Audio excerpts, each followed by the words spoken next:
Hello everyone, welcome back to my YouTube channel. I am a Professor Nilesh Anandwani.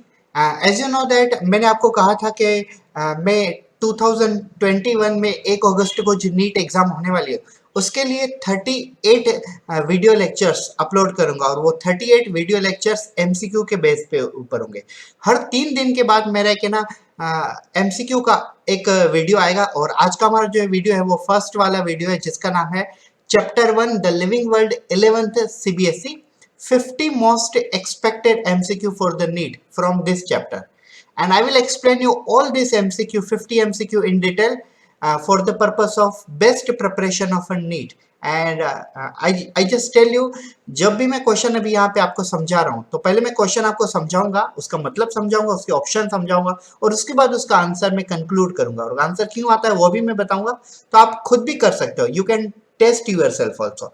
This is for to get 360 marks in the biology. Biology 360 का ही होता है लेकिन आप 360 भी cover कर सकते हो अगर आप यूट्यूब से ऐसे ही प्रिपेयर करते हो। तो इस वाले चैप्टर में ऑलमोस्ट 1 या 2 एमसीक्यू आने की चांसेस होते हैं, तो इस 50 एमसीक्यू में वो 1 और 2 एमसीक्यू नियर अबाउट कवर हो जाएंगे। तो मैं आपको गारंटी दे सकता हूँ कि ये जो वीडियो है वो आपके लिए काफी बेहतरीन होने वाला है। तो चलिए क्वेश्चन 1 बाय 1 हम स्टार्ट करते हैं। Question 1. Among the following, which can be common features exhibited by both living and non-living?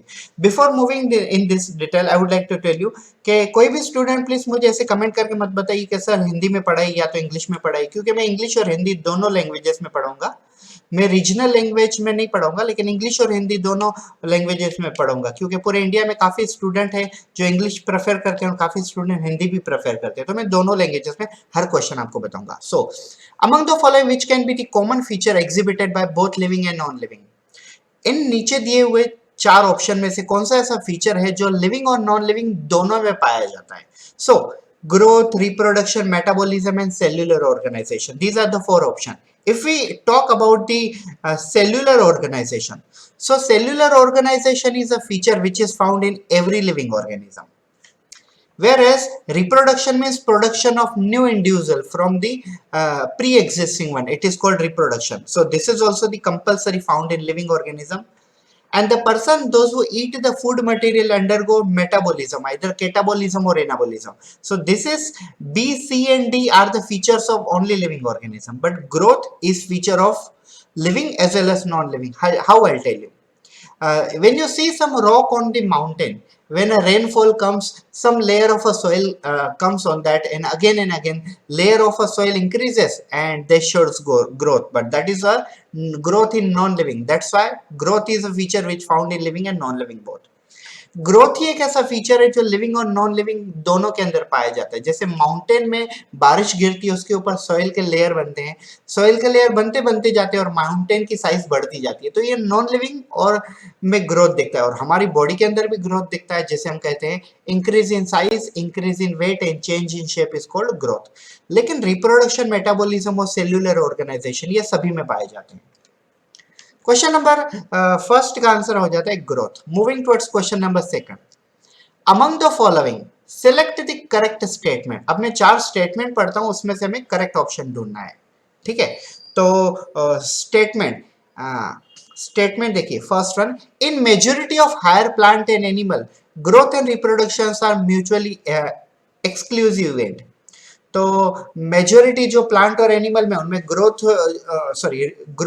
और रिप्रोडक्शन जो है वो म्यूचुअली होता है, मतलब पॉजिटिव रिलेशन में होता है। तो ये वाला तो स्टेटमेंट सही लग रहा है, सही है। मतलब in non living object growth is accumulation of material on the surface. मैंने पहले वाले क्वेश्चन में आपको समझाया ये, तो दूसरा ऑप्शन भी करेक्ट है। An isolated metabolic reaction outside the body of an organism perform in test tube in either living or non-living. सही है। जो ग्रोथ जो आउटसाइड हम परफॉर्म करते हैं, तो मेटाबॉलिक एक्टिविटी जो आउटसाइड करते हैं वो टेस्ट ट्यूब में हम देख सकते हैं, वो लिविंग हो या नॉन लिविंग में हो, ये भी सही है। All organism from prokaryotic to the complex eukaryotic can sense and response to environment. Correct. Simple organism मान लो बैक्टीरिया है, और complex organism giant animal just like आप समझ लो वेल फिश है, कोई भी, सभी के सभी रिस्पॉन्स टू एनवायरनमेंट दिखाते ही है। तो इसका आंसर हो जाएगा ए बी सी डी चारों। तो ए बी सी डी चारों डी में आंसर है, तो D will be the answer. So yes, D is the correct answer. Next question, match the column 1 with the column 2. Choose the correct combination from the options given. So यहाँ पे हम देखते हैं, देखो आप फंजाई को अगर आप कंपेयर करोगे तो फंजाई के अंदर स्पोर प्रोड्यूस होते हैं, तो ए का फर्स्ट से पेयर हो जाएगा। अब अमीबा जो है वो अमीबा बाइनरी फिजन दिखाते हैं, तो ए का फर्स्ट से देखो इन दोनों में पेयर कर रहा है, ठीक है। और बी का बाइनरी फिजन, तो बी का बाइनरी फिजन ये दोनों में पेयर कर रहा है। अभी हमें थर्ड देखना होगा। हाइड्रा और यीस्ट जो होते हैं वो बडिंग दिखाते हैं, हमें पता है, और प्लेनेरिया जो है वो रीजनरेशन दिखाते हैं। तो सी का डी से कहाँ पेयर हो रहा है, सी का यहाँ पे पेयर हो रहा है, देखिए। और डी का प्लेनेरिया का यहाँ पे ट्रू रीजनरेशन में पेयर हो रहा है। तो आंसर हम यहाँ पे जो देखेंगे वो होगा second answer. So second answer is the correct one. Question number 4, read the following statement and select the incorrect one. हमें इनकरेक्ट ढूंढना है, करेक्ट नहीं। Isolated metabolic reaction in vitro are not living things but surely living reactions. तो ये वाला तो statement correct है, मतलब पूछा गया है कि isolated metabolic reaction in vitro are not living thing but surely living reactions. मतलब लिविंग बॉडी के बाहर अगर कोई सैंपल निकालते हैं तो वो रिएक्शंस लिविंग बीइंग की होती है, लेकिन वो आउटसाइड की जाती है, जैसे हम कहते हैं इन विट्रो टेक्निक। तो स्टेटमेंट तो सही है। Second statement, the sum total of all the chemical reaction occurring in our body's metabolism, correct. All the reactions which are taking place in our body are metabolic reaction. Either they are catabolic or anabolic, but they are metabolic. C, all organisms from the prokaryote to the most complex eukaryote have a self consciousness. Yes, हमारे अंदर self consciousness है, तभी तो हम response to stimuli कर पाते हैं। Metabolic reaction can be demonstrated outside body in cell free system.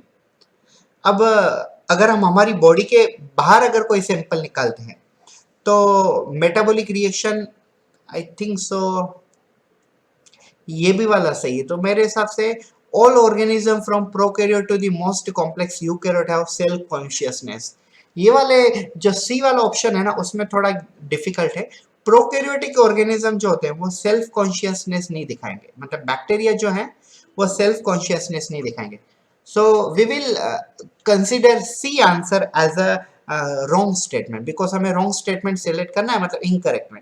Let's see, yes, C is the correct answer. Question number 5, E. Mayer was, he was a geographist, biochemist, zoologist और evolutionary biologist. तो E. Mayer है ना evolutionary biologist थे, वो उन्होंने evolution में काम किया हुआ था। So D is the correct answer. Question number 6, each different kind of a plant, animal of organism that you see represents what. तो हमारे सामने जो भी ऑर्गेनिज्म ये देखते हैं वो सभी के सभी स्पीसीज काउंट किए जाते हैं। स्पीसीज जैसे हम ह्यूमन है, homo sapiens sapiens is the category of species. Moving towards question number 7, in Mangifera indica, indica indicates, तो इंडिका क्या इंडिकेट करता है? इंडिका इंडिकेट करता है name of a genus, no. Name of species, yes. Specific epithet, तो species का जो होता है आखिरी वाला वर्ड स्पेसिफिक इपिथेट, वो भी आंसर सही है। तो इसके मुताबिक मुझे लग रहा है कि answer would be D, both B and C. So let's see, yes, D, both B and C is correct answer, means D answer is correct.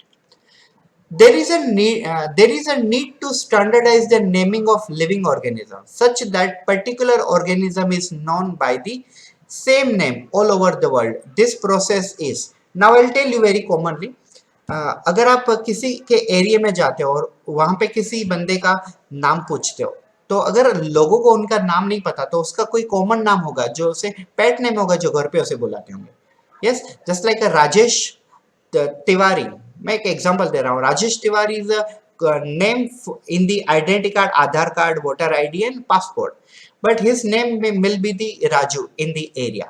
So Raju will be the common name, but Rajesh Tiwari will be the it's a documented name. Same way biology में सभी को दो नाम दिए जाते हैं, एक होता है कॉमन नेम और दूसरा होता है साइंटिफिक नेम। तो नाम देने की जो प्रोसेस होती है उसे हम कहते हैं nomenclature. So answer will be B, nomenclature. Question number 9, which ensures that each organism has only one name all over the world। तो पूरी दुनिया में अगर एक एग्जांपल देता हूं मैं। इपोमिया बटाटा is the scientific name of a sweet potato, but sweet potato is also called रतालू, साकरू, जमीकंद, मीठा आलू, कच्चा आलू। सो इसके कॉमन नेम है ना काफी ज्यादा है, लेकिन एक साइंटिफिक नेम इपोमिया बटाटा वो एक कॉमन है। तो scientific name all over the world में यूज किया जाता है, लोकल नेम नहीं यूज किए जाते हैं। So answer of question number 9 will be scientific name. Question number 10, which naming system is practised by biologist all over the world.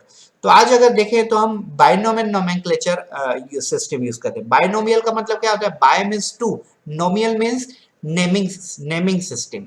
सो कोई भी ऑर्गेनिज्म को दो नाम से बुलाना, एक होगा उसका साइंटिफिक नेम और दूसरा होगा रीजनल नेम, या तो आप कह लो लोकल नेम या तो आप कह लो vernacular name. So there will be two naming given to the each and every plant and animal, that's why it is called binomial nomenclature. Carlos Linnaeus is a creditable person for the binomial nomenclature. So guys, यहाँ तक हमारे 10 question हो गए। आप लोगों को आई think सो कोई problem नहीं आई होगी, इजीली समझ लगा होगा।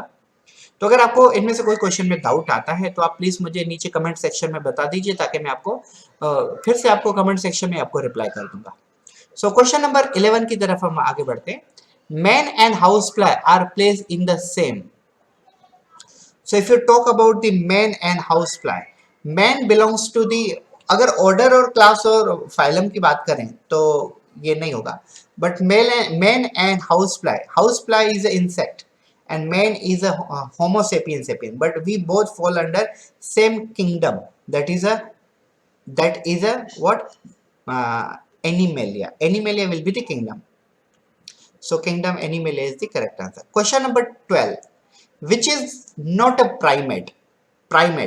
जैसे देखो आप टाइगर, मंकी, गोरिल्ला, गिबॉन, अगर आप इनमें कंपैरिजन देखो, so monkey, gorilla and gibbon, they all are primate, they all are related to, slightly related to the human being.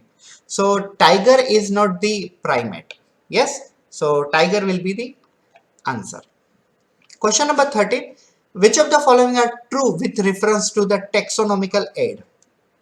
Taxonomical aid के मुताबिक इनमें से कौन सा आंसर सही होगा? So separate taxonomic key are required for each taxonomic category. Yes, kingdom, जैसे आप कह लो कि किंगडम, फिर फाइलम, सब फाइलम, फिर आप कह लो class, series, family, genus, order, species, ये जो भी है तो उसमें सेपरेट किया जाता है। Herbarium is store house of collected plant and animal species. तो ये कुछ हद तक ये सही भी है, कुछ हद तक सही नहीं भी है। ये सही है लेकिन टेक्सोनॉमिकल एड से रिलेटेड नहीं है। Each statement in a key is called couplet. No,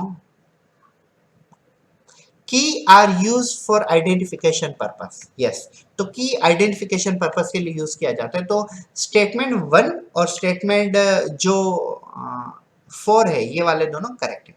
तो first and 2 no, first and 3 no, so first and 4, so B answer will be correct. Question number 14, which of the following taxonomical aid serve as a quick referred system in taxonomical studies। तो इनमें से taxonomic studies में से कौन सी चीज सही है? तो अगर हम देखें, की तो एक कंसेप्ट का नाम है, की तो एक कंसेप्ट हो जाती है।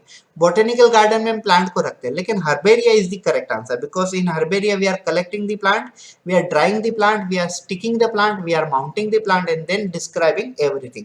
सो I think so herbaria is the correct answer of question number 14। Question number 15, which is essential and is prime source of a taxonomic studies of plant and animal। So identification, nomenclature, classification, these are the concept, but actually if you wanted to identify some plant and animal, you have to collect the sample in actual manner. So collection of actual specimen is the correct answer of question number 15।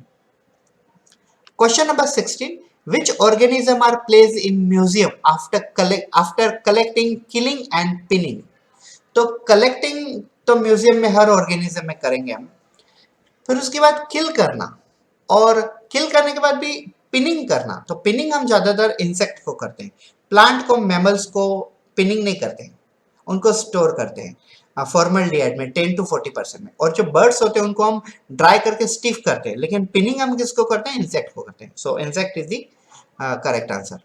Question number 17, larger animal like birds mammal are usually stuff and preserve. जैसे मैंने अभी आपको बताया कि stuff किसको करते हैं, सो stuff generally birds को करते हैं, लेकिन वो किसके अंदर करते हैं, तो वो म्यूजियम में करते हैं। So museum is the correct answer of question number 17।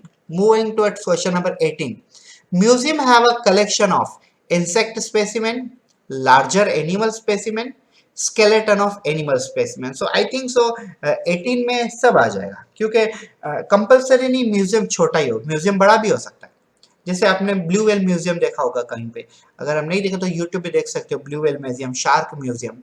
तो बड़े एनिमल भी प्रिजर्व किए जाते हैं, स्केलेटन भी उनके प्रिजर्व किए जाते हैं, इंसेक्ट भी रखे जाते हैं। So all of above will be correct answer. Question number 19, taxonomical की are analytical in nature, taxonomical aid taxonomical aid used for the identification of both plants and animal based on the contrasting character। तो anatomical nature तो ये analytical nature तो सही है, taxonomical aid used for identification of both and plant और animal को identify करने में काम में आते हैं based on the contrasting character, ये भी सही है। so all of above will be the answer। Question number 20, wild animal are kept and protected environment in। तो वाइल्ड एनिमल को हम कहाँ प्रोटेक्ट करेंगे, तो जूलॉजिकल पार्क होगा वहां पे प्रोटेक्ट करेंगे, या तो हम उन्हें प्रोटेक्ट करेंगे वाइल्ड लाइफ सेंचुरी में। तो यहाँ पे वाइल्ड लाइफ सेंचुरी ऑप्शन नहीं है, here option garden, museum, biological park और जूलॉजिकल पार्क है। So zoological park D will be the correct answer. Question number 21, each plant is labeled indicating its botanical, scientific name and its family। taxonomical aid used for this is। तो botanical name ये सब कहाँ पाया जाएगा, वो हमें generally botanical garden में पाया जाएगा, क्योंकि बोटेनिकल गार्डन में अगर आपने कभी विजिट किया हो तो आपको पता चलेगा बोटेनिकल गार्डन में हर प्लांट के ऊपर उसका कॉमन नेम, साइंटिफिक नेम और उसके पर्पस, ये सब चीजें लिखी हुई होती है। पर्पस तो नहीं होते हैं जनरली, बोटेनिकल नेम मतलब साइंटिफिक नेम और कॉमन नेम लिखे होते हैं। जैसे आंवला प्लांट है कहीं पे, तो वहां पे लिखा होगा it's a Emblica officinalis as well as amla। amla will be common name, umbilica officinae will be the scientific name। question number 22, key were developed by। तो जॉन रे साइंटिस्ट थे जिन्होंने की ये कंसेप्ट को इंट्रोड्यूस किया हुआ था। largest herbarium of India is at। so for your kind information guys, Kolkata, Howrah, yes, Calcutta Howrah, Indian botanical garden eight Howrah, यहाँ पे नियर अबाउट 20 लाख से ज्यादा हर्बेरियम कलेक्टेड है आज तक। तो D is the correct answer, Indian botanical garden Howrah. which is considered as the basic unit of classification। so first one comes that is a kingdom, then phylum, फिर नीचे नीचे नीचे नीचे जाके सबसे आखिरी में जो आता है वो होता है species। so C species is the considered the smallest unit of classification or basic unit of classification। question number 25, which of the following statement regarding universal rule of nomenclature is wrong। तो rule 4 होते हैं। First rule होता है scientific name should be between 3 to 13 letter. Second, scientific name should be written in italic in computer and written underline. और third ने rule जो होता है scientific name should be ended by L letter. And fourth name जो होता है scientific name first letter of genus will be capital and 3 letter, remaining letter of species should be small. तो यहाँ पे देखते हैं both the words in biological name when handwritten are separately underline, correct. The first word in biological name represent its genus, that is also correct। biological names are generally in Greek and it's written in italic font, correct। common names are ended with a L letter। तो आपको यहाँ पे लग रहा होगा कि चारों के चारों आंसर सही है, लेकिन यहाँ पे जो बात की गई है common names are ended by L letter. For example हम देखते हैं मैंगो प्लांट, ठीक है, तो मैंगो प्लांट हम कैसे लिखेंगे, Mangifera indica. So we will turn it into the italic format, or otherwise if we are writing by hand we will underline Mangifera as well as indica। But Mangifera indica will be the scientific name, not the common name। But here common names are ended with L letter, so this will be the incorrect statement, and that's why we are considering our answer as a D। Common names are ended with L letter, actually scientific names are ended with L letter। Question number 16, Indian botanical garden is located. तो मैंने अभी आपको कहा हावड़ा कोलकाता में Indian botanical garden है, so A is correct answer. 27, a group of individual which are able to breed among themselves and produce their own kind is known as। तो ये तो कॉमन कॉमन चीज हो गई, इसे हम क्या कहेंगे, it will be basic species. Question number 28, taxonomic hierarchy refers to. तो क्या है टेक्सोनोमिक? जैसे आप कोई लाइब्रेरी में जाते हो, जिस लाइब्रेरी में मान लो 1 लाख से ज्यादा बुक है, और आपको एक ऑथर की बुक चाहिए, जैसे मान लो हरिवंश राय बच्चन, अमिताभ बच्चन के पिताजी, काफी अच्छे कवि थे वो। तो अगर आप उनकी एक किताब देखना चाहो, जैसे हरिवंश राय बच्चन ने कोई बुक लिखी है हिंदी साहित्य में, तो आप अगर वो बुक देखना चाहते हो तो आप लाइब्रेरी में जाओगे, सबसे पहले आर्ट्स फैकल्टी में जाओगे। आर्ट्स फैकल्टी में आपको काफी सारे सब्जेक्ट देखेंगे, हिंदी, मराठी, उर्दू, संस्कृत, लैटिन। फिर आप हिंदी में जाओगे और हिंदी में काफी कवियों के नाम देखोगे। फिर आप हरिवंश राय बच्चन के कॉलम में जाओगे और वहां से उनकी बुक उठाओगे। तो सिंपली आप हरिवंश राय बच्चन के एक बुक चाहते हो, तो आप डायरेक्टली उनके बुक ढूंढने के लिए आपको इतनी मेहनत नहीं करनी पड़े। तो इसे हम कहते हैं क्लासिफिकेशन। और सेम वैसे ही बायोलॉजी में भी क्लासिफिकेशन होता है। जैसे आप कोई मॉल में जाते हो और आपको कपड़े खरीदने हो, तो आप इलेक्ट्रॉनिक एरिया में नहीं जाओगे, आप कपड़ों के वहां पे जाओगे। तो सिंपलिसिटी बायोलॉजी में भी क्लासिफिकेशन होता है। तो क्लासिफिकेशन का मतलब होता है stepwise arrangement of all categories for classification of plant and animal. So यहाँ पर डेफिनेटली मैंने चारों ऑप्शन पढ़े। देखिए, a group of senior taxonomist who decide the nomenclature of plant and animal, नहीं, इसमें सीनियरिटी जूनियरिटी की कोई बात नहीं। A list of a botanist और zoologist who have work done taxonomy species of group, no, classification of species based on fossil record। सबके सिर्फ fossil record नहीं होते, अब किसी किसी ऑर्गेनिज्म के फॉसिल नहीं होते। तो सिंपल क्या है, stepwise arrangement of all categories of classification of plant and animal. So A will be correct answer. Question number 29, the term taxonomy was introduced by. So scientist de Candolle थे, उन्होंने टेक्सोनोमी ये concept introduce की थी। Question number 30, which one of the following aspect of an exclusive characters of living things। तो living thing इनमें से आप किसे कहोगे कि ये लिविंग थिंग की फीचर है? Isolated metabolic reaction occur in vitro, मतलब in vitro technique, test tube के अंदर मेटाबॉलिक रिएक्शन देखना, तो ये वाला सही नहीं है आंसर। रिएक्शन तो हमारी बॉडी में सबसे अच्छी होती है। Increase in the mass from inside only, नहीं, हमारी बॉडी में आउटसाइड में भी ग्रोथ होती है। तो C, perception of event happening in environment and their memory, ये तो सही है, लेकिन सिर्फ एनवायरनमेंट के ही परसेप्शन नहीं, हमारी बॉडी के अंदर भी परसेप्शन होता है। जैसे मैं अभी ऑब्जेक्ट को ही देख रहा हूँ, आप ये वीडियो देख रहे हो, ऑब्जेक्ट देख रहे हो, तो आंखों से ही ऑब्जेक्ट देख रहे हो और ब्रेन तक जाता है। ब्रेन में जनरली एक एरिया होता है, जैसे हम कॉर्पोरा क्वाड्रिजेमिना कहते हैं, वहां पे आवाज सुनाई भी देती है और दिखाई भी देता है ऑब्जेक्ट। तो ये हम इंटरनल भी करते हैं, सिर्फ एक्सटर्नल एनवायरनमेंट में नहीं होता है। डी ऑप्शन है, increase in the mass by accumulation of material both surface as well as internally. हमारी बॉडी के अंदर भी ग्रोथ पाई जाती है और बाहर भी पाई जाती है, मतलब मास हमारी बॉडी में बाहर भी ग्रो होता है और इनर भी ग्रो होता है। So D will be the correct answer. So एक मिनट, यहाँ पे increase in the mass of accumulation of material in both surface as well as internal, नहीं, हम सिर्फ लिविंग की अगर हम बात करें तो यहाँ पे सरफेस पे नहीं आएगा। Perception of event happening in the environment and their memory, हाँ, मेमोरी भी कहा गया है, तो मेमोरी तो हमारी इंटरनल भी आ गई और एक्सटर्नल एनवायरनमेंट की भी आ गई। So sorry, I apologise that, C is the correct answer of question number 30। तो ऑलमोस्ट हमने यहाँ पे 50 एमसीक्यू में से 30 एमसीक्यू कवर कर लिए हैं, मतलब हमारा 60% ये वीडियो हो चुका है हमारा। आपको कोई भी डाउट आता है तो प्लीज़, मैं फिर से बोलता हूँ, आप कमेंट सेक्शन में कर दीजिए। और गाइस, मैं स्टार्टिंग में नहीं कहा आपको, मैं अभी कह रहा हूँ, प्लीज़ हमारे चैनल को सब्सक्राइब कर दीजिए। और हमारे ये जो फर्स्ट वाला वीडियो, ऐसे ही 38 वीडियो तो सिर्फ इसी 2021 की नीट सीरीज के लिए आने वाले हैं, और हर 3 दिन में एक वीडियो आएगा। और हर वीडियो, अभी ये वीडियो आज अगर आ रहा है तो इसके 3 दिन के बाद next chapter number 2 biological classification के ऊपर वीडियो आएगा। आप तब तक 2 दिन में पढ़ाई करके रखिए और ये वीडियो नेक्स्ट वाला वीडियो देखेगा। Okay, next question, a taxonomical add which is based on contrasting character and used for identification of both plant and animal। तो जनरली प्लांट और एनिमल दोनों को आइडेंटिफाई करने के लिए हम क्या यूज करेंगे? फ्लोरा तो नहीं यूज करेंगे, मैनुअल्स टेक्निक भी नहीं यूज करेंगे, मोनोग्राम भी नहीं यूज करेंगे, key will be the best to explain this.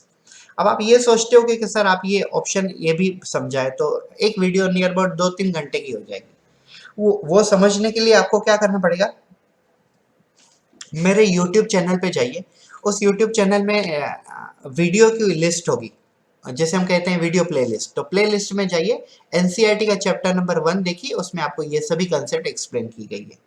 ठीक है, तो की will be the answer. Question number 22 का देखिए, herbarium sheet have information about. तो हर्बेरियम जो शीट होती है उसमें क्या क्या पाया जाता है, मैंने ये लेक्चर में सब एक्सप्लेन किया। तो हर्बेरियम शीट में डेट पाई जाती है कि हम कब कर रहे हैं हर्बेरियम, और उसके बाद हम कहाँ पे कर रहे हैं, मतलब प्लेस ऑफ कलेक्शन भी पाया जाता है, इंग्लिश में पाया जाता है, लोकल नेम भी पाए जाते हैं वहाँ पे, और साइंटिफिक नेम भी रहते हैं, फैमिली और जो पर्सन कर रहा है वो कलेक्टर नेम, वो सब सब डिटेल में पाया जाता है। टाइम टाइम नहीं होता है कभी भी, क्योंकि हम किस वक्त कर रहे हैं वो फिक्स नहीं होता है। टाइम जहां पे भी अगर आता है आपको वो गलत है। Date, place, collection, English, local, botanical name, order, collector name, ये वाला भी आंसर हो जाता है, लेकिन D will be the correct, क्योंकि डी में हमने पूरी सभी चीजें बता दी है। सॉरी, ए में हमने पूरी सभी चीजें बता दी है। डी वाला भी सही हो सकता है, लेकिन ए इज द मोस्ट प्रोबेबली। दोनों अगर हम देखें तो दोनों में क्या डिफरेंस है, यहाँ पे फैमिली कलेक्टर ने, हाँ यहाँ पे पूरा क्लासिफिकेशन, तो A will be the correct answer. इतना हम इंफॉर्मेशन बताते हैं। सो 33, ICBN। तो ICBN क्या होता है? यस, ये तो आप सभी को पता होगा ऑलमोस्ट। ये एक जनरल ये बुक होते हैं, तो बुक के नोमेनक्लेचर इसके प्रकार होते हैं। International code for botanical nomenclature, ICBN, international code for botanical nomenclature. Question number 34, binomial nomenclature means. तो मैंने आपको बताया कि binomial nomenclature generally having two thing, one is a genus name, second one is a species name. One name given to two taxonomist, no. Two name latinize and other of a person, नहीं, ये किसी के नाम नहीं होते, person के नाम नहीं होते। Two name, one scientific name and other local name. Two words, one indicate genus and another indicate species. If we see here, so C and D will be both correct answer. Two name, one scientific and one other local. तो ये actually सही भी है और गलत भी। गलत क्यों है? टू नेम तो सही है, लेकिन गलत क्यों है? One is a scientific name, second is not local name. Like a Mangifera indica, it is a single scientific name. There is nothing about the local name. तो हमें पूरा का पूरा ज्वाइंट करना है। तो two words, one indicate genus like Mangifera and other indicate species like indica. Mangifera indica. So D will be the correct answer for question number 34. Moving towards question number 35. Taxonomy category showing correct hierarchy arrangement. Hierarchy arrangement means classification in ascending order. अगर हम ascending order देखें तो kingdom नहीं आएगा, descending order देखें तो kingdom आएगा, kingdom, order, division ऐसे। लेकिन हम असेंडिंग ऑर्डर देखें तो सबसे पहले नीचे से क्या आएगा? स्पीसीज, नीचे से लेके ऊपर की तरफ स्पीसीज, फिर जीनस, फिर फैमिली, फिर order, class, division and kingdom. So D will be the correct answer. Question number 36, national botanical research institute NBRI situated in, so it's situated in Lucknow, आपको ये पढ़ना पड़ेगा। ठीक है। Question number 37, binomial nomenclature was given by, so binomial nomenclature given by the Carolus Linnaeus, one of the famous person who is creditable for giving two name to each living organism. Binomial nomenclature, Carolus Linnaeus. Question number 38, biological name of a wheat is. तो wheat का नाम होता है, सुना आपने कभी wheat को कैसे हम जनरली बोलते हैं? So Triticum aestivum is the botanical name of wheat plant. ऐसे जैसे मैंगो का हमने देखा मैंगीफेरा इंडिका, आंवला का हमने देखा एम्बिलिका ऑफिसिनालिस, फिर अमेरिकन टेमेरेंट होता है फाइलेंथस डल्सी, कॉकरोच होता है पेरीप्लेनेटा अमेरिकाना, फ्रॉग होता है राना टाइग्रीना, अर्थोम होता है पेरिथेमा पोस्थ्यूमा, लाइकवाइज। सो ये वीट का साइंटिफिक नाम है Triticum aestivum. Question number 39, in binomial nomenclature name of an organism consist of. तो फिर से ये रूल के हिसाब से a scientific name and common name, नहीं, name of genus and species, name given by two scientist, one name is Latin, another is common. So here B will be the correct answer, genus and species. So next question, 40 number, father of biology is, everyone actually knows father of biology is Aristotle. So he is a great scientist. C. Question number 41, species living in same or overlapping geographical area are called, species living in same or overlapping geographical area is called। तो overlapping मतलब एक ही जगह पर जो पाए जाते हैं वो होते हैं sympatric species। Species living in same और ओवरलैपिंग ज्योग्राफिकल एरिया, मतलब एक ही एरिया में ज्यादातर पाए जाते हैं वो होते हैं sympatric species. So a species living in different geographical area, तो ये हो जाएगा एलोट्रोपिक स्पीसीज। सो समझ गए आप लोग, species living in same geographical area और overlapping in same area is called sympatric, मतलब एक ही जगह पर स्पीसीज जो पाए जाते हैं वो होते हैं सिंपेट्रिक, और अगर दूसरे जगह पे दूसरे जगह पे अगर पाए जाते हैं तो वो होते हैं allopatric species. 43 in hierarchical arrangement the category which have greatest diversity, greatest diversity, तो greatest diversity में कहाँ पाई जाएगी? So the answer of this one will be in the kingdom. So question number 44, adaptation to new organism and their changes is called, तो हम एक जगह पर जब हम जाते हैं और वहाँ के एरिया को सूट करने के लिए जो हम अपने अंदर एडेप्टेशन चेंजेस लाते हैं तो उसे हम कहते हैं डाइवर्सिटी। और चैप्टर ही हमारा यूनिट का नाम ही है डाइवर्सिटी इन लिविंग वर्ल्ड, और चैप्टर है the living world. Question number 45, the branch of biology which deals with collection, identification, nomenclature, description and classification is, तो नीट 2013 में पूछा गया क्वेश्चन है, तो इसका आंसर होता है टेक्सोनॉमी। तो टेक्सोनॉमी की डेफिनेशन है, taxonomy is nothing but the branch of biology which deal with the study of collection, identification, nomenclature, description and classification. मैं आपको एक एग्जांपल देता हूँ, जैसे मान लो आप एक नई जगह पे जाते हो, वहां से आपने एक फ्लावर कलेक्ट किया, तो सबसे पहले आपने सैंपल कलेक्ट किया, फिर आप उसे आइडेंटिफाई करोगे कि उसमें कितने स्टेमन है, कितने गाइनोशियम है, कार्पेल कितने, ओवरी कितनी है, ये सब चीजें करोगे, फिर आप उसे टेम्पररी नेम दोगे, फिर उसे पूरा डिस्क्राइब करोगे फ्लावर का, पेटल कितने, सेपल कितने, गेमोपेटलस है, गेमोसेपलस है, और उसके बाद उसका किंगडम से लेके स्पीसीज से क्लासिफिकेशन करोगे। So this will be called taxonomy. Question number 46, which is correct system for writing scientific name? So scientific name अभी आप यहाँ पे आप देखिए, पहले देख लीजिए आप गौर से। See first one रोजा साइनेंसिस, स्पेलिंग कोई गलत है? नहीं, सब सही है। दूसरा रोजा साइनेंसिस, वो भी सही है। तीसरा वो भी सही है। फोर्थ वन ये भी सही है, लेकिन आप फर्स्ट वाले में गौर कीजिए। In this genus first letter is capital but species letter is also capital, and plus they are not in italic, so this is wrong method. Here genus is capital, species all are small, this is correct, but they are not written in italic format. Here all are written in italic format, but here capital first letter of genus is capital but species letter is also small. Here all are in capital, scientific name should be capital, no, according to binomial nomenclature. Here first letter is genus capital and other are small, and here all other letters are small. So D is the correct method of writing this way. Actually all are the scientific name of hibiscus rosa sinensis, but the answer is D, rosa sinensis, because this is placing under proper italic format, 3 to 13 letter, and they are in proper scientific way. Among the following, three kingdom system was given by. So actually kingdom systems are two domain system, means two kingdom, three domain system means three kingdom, and third category is a five domain system or five kingdom system. So five kingdom system was given by the scientist R.H. Whittaker. Two kingdom system was given by Carolus Linnaeus, but three kingdom system was given by the Carl Woese in 1990. Carl Woese, D is the correct answer. Question number 48. Species is, तो क्या है species? It's a basic unit of classification, unit of evolutionary history of tree, species class of evolution, not related to evolution. So answer ये आप सबको पता है इसका, basic unit of classification.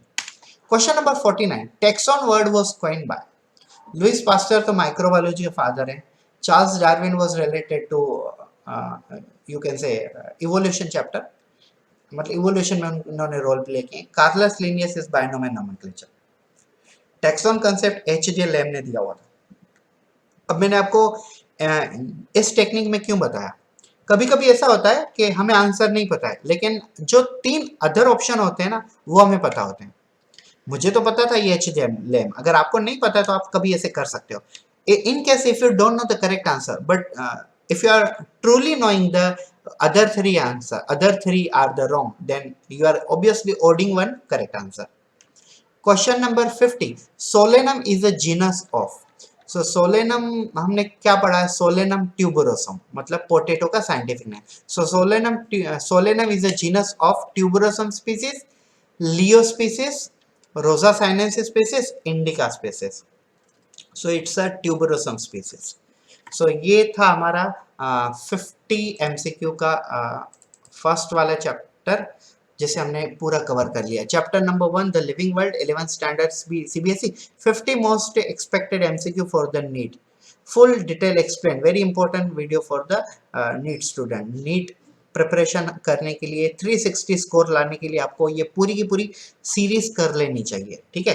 तो आई होप सो आपको 50 एमसीक्यू मैंने cover कर ली। इस वाले चैप्टर में देखो एनसीईआरटी में क्या क्या दिया होता है। In this chapter in NCERT topics are given in this chapter. Topics are given like a first one, what is living? Living are those who are having a ability to show growth, reproduction, metabolism, response to external stimuli and respiration। ऐसे ही 4-5 concept होती हैं। उसके बाद हम generally देखते हैं diversity in living world, ठीक है। तो उसमें हम देखते हैं binomial nomenclature, common name, also called vernacular name और लोकल नेम, और उसके बाद साइंटिफिक नेम, फिर रूल्स ऑफ बायोनोमियल नोमेनक्लेचर। फिर हमने ये टेक्सोनोमिक हायरार्ची देखी, उसमें हमने किंगडम से लेकर स्पीसीज तक क्लासिफाई किया हुआ है।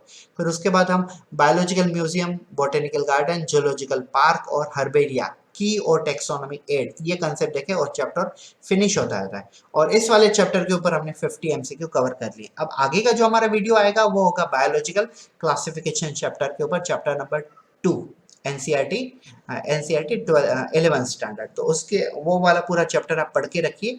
उस चैप्टर में से हम kingdom Monera, kingdom Protista, kingdom Plantae, kingdom Fungi, kingdom Animalia, viruses, viroid prion और लाइकेन के ऊपर 50 एमसीक्यू रखेंगे।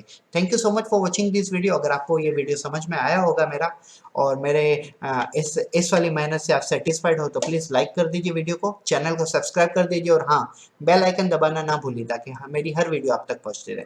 Thank you so much, have a good day. Hello guys, thank you so much for watching this video. मैं हूं professor Nilesh Anandwani और फिर से मैं एक बार रिक्वेस्ट करना चाहूँगा कि प्लीज़ हमारे चैनल को सब्सक्राइब कर दीजिए और बेल आइकन दबा दीजिए, ताकि जैसे ही हमारे सब्सक्रिप्शन बढ़ते हैं हमें और एक्साइटमेंट बढ़ती है और वर्क करने के लिए। तो अगर आपको ये वीडियो पसंद आया हो और आपको ये लगा है कि यस, आपने इस वीडियो को देखने के बाद आपको काफ़ी सारा नॉलेज मिला और आपका ये जो वीडियो देखने के बीच में जो टाइम गया वो टाइम का वेस्ट नहीं हुआ बल्कि यूज़ हुआ, तो प्लीज़ इस चैनल को डेफिनेटली सब्सक्राइब करें और बेल आइकन दबा दीजिए ताकि हमारी हर वीडियो सबसे पहले आप तक पहुंचती रहे और आप उसका मज़ा लेते रहो और एंजॉय करते रहो और नॉलेज गेन करते रहो और आप अपने टारगेट जो है उस टारगेट की तरफ आगे बढ़ो, कामयाब हो। मैं हमेशा कहता रहता हूँ कि कामयाबी एक दिन में नहीं मिलती, ठीक है, लेकिन एक दिन ज़रूर मिलती है अगर आप पूरी मेहनत शिद्दत से करते हो तो। जैसे नीट कोर्स है 11th और 12th स्टैंडर्ड का, तो नीट मैगी नहीं है जो 2 मिनट में बन जाएगी, ठीक है। नीट के लिए आपको 2 साल की प्रिपरेशन करनी पड़ती है, तो वही प्रिपरेशन में कम से कम टाइम में आपको करवाता हूँ इस यूट्यूब के थ्रू। तो प्लीज़ हमारे चैनल पे ऐसे ही जुड़े रहें और पूरी की पूरी एनसीईआरटी, उसके वीडियो, उसके लेक्चर्स, उसके एमसीक्यू प्रैक्टिस करने के लिए इस चैनल पे जुड़े रहें और हमें ढेर सारा प्यार दें। Thank you so much, have a good day.